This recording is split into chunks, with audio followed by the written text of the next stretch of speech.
하나님께서는 부자를 정말 싫어하실까요? 아닙니다. 부자가 되는 것은 하나님의 뜻입니다. 기복신앙 아니냐고요? 아닙니다. 절대 아닙니다. 흔히들 이 부자가 하늘나라 가는 것이 낙타가 바늘길을 통과하는 것보다 어렵다라는 그러한 성경 말씀 때문에 하나님께서는 이 부자를 싫어하신다 라고 오해들을 많이 합니다. 그러나 이 말은 그런 뜻이 전혀 아닙니다. 성경을 자세히 보면 이 말은 어떤 부자 청년이 예수님께 나와서 내가 무엇을 행해야 영생을 얻으리이까, 즉 무엇을 행해야 구원을 얻으리이까 하고 질문하는 것을 보시고 가르침을 가르치기 위해서 이 제자들에게 하신 말씀일 뿐입니다. 즉 부자 청년이 오해하고 있는 것처럼 어떤 행위를 해서 설령 그것이 어떤 종교적이고 선한 행위를 할지라도 어떤 행위를 해서 그에 대한 보상으로, 그에 대한 대가로 구원을 받을 수 있다는 생각은 마치 낙타가 바늘길을 통과할 수 없는 것처럼 불가능하다라는 그런 가르침인 것이지, 하나님께서는 부자를 싫어하신다, 부자는 구원을 못 받는다 라는 뜻이 아니라는 말씀입니다. 오히려 그와는 반대로 부자가 되는 것은 하나님께서 원하시는 바입니다.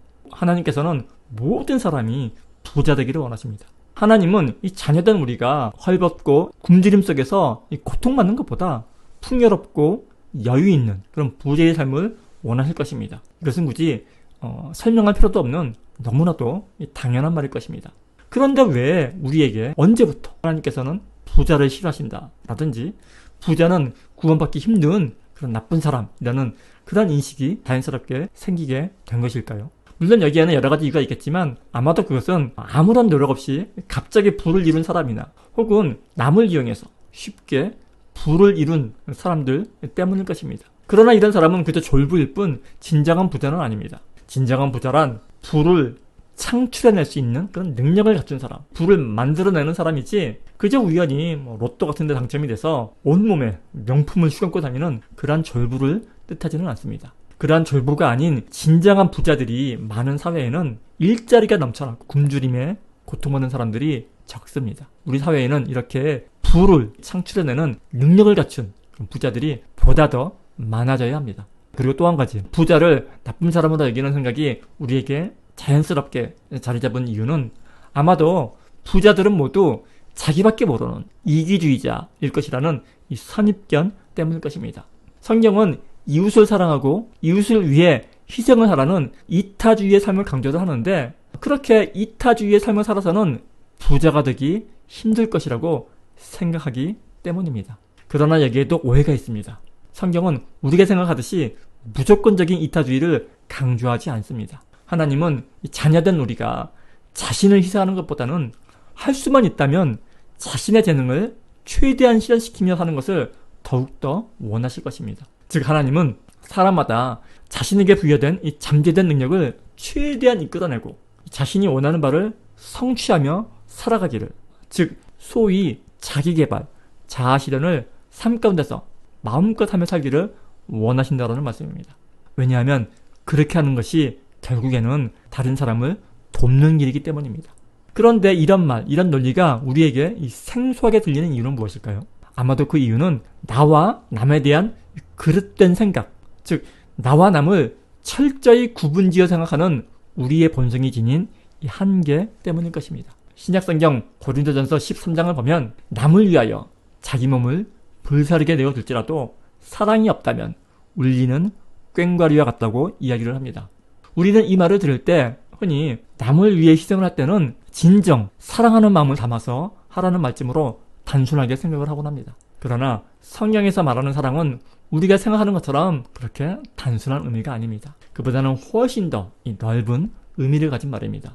예를 들어서 성경에서 서로 사랑하라 라든지 이웃을 내 몸처럼 사랑하라 라고 했을 때 이 말은 단지 부모가 자녀를 사랑하듯 혹은 친구들 사이에 진한 우정처럼 또는 연인들 사이에 서로를 사랑하듯 서로를 아껴주고 용서하고 품으라는 뜻이 그 전부가 아닙니다. 성경에서 말하는 사랑의 뜻은 그보다는 서로를 한 몸으로 인식하는 상태, 즉 완벽한 연합을 이루어서 나와 남, 나와 이웃 사이의 구별이 사라진 상태를 뜻하는 말에 더욱더 가깝습니다. 성경에서 말하고 있는 이웃을 내 몸처럼 사랑하라 라든지 70번씩 7번씩 용서하라, 즉 무한히 용서하라 라는 말의 참뜻은 우리가 힘들더라도 조금 더 노력해서 그들을 사랑하는 마음을 내어라, 한 번이라도 더 용서하려고 노력하라 라는 말이 아닙니다. 그보다는 우리가 본래 서로 하나였음을 깨닫고 서로를 남이 아닌 나의 지체로서 여기라는 말에 더욱 가깝습니다. 내가 나에게 베푸는 것은 그리 어려운 일이 아닙니다. 또한 내가 나를 용서하는 것도 그리 어렵지 않습니다.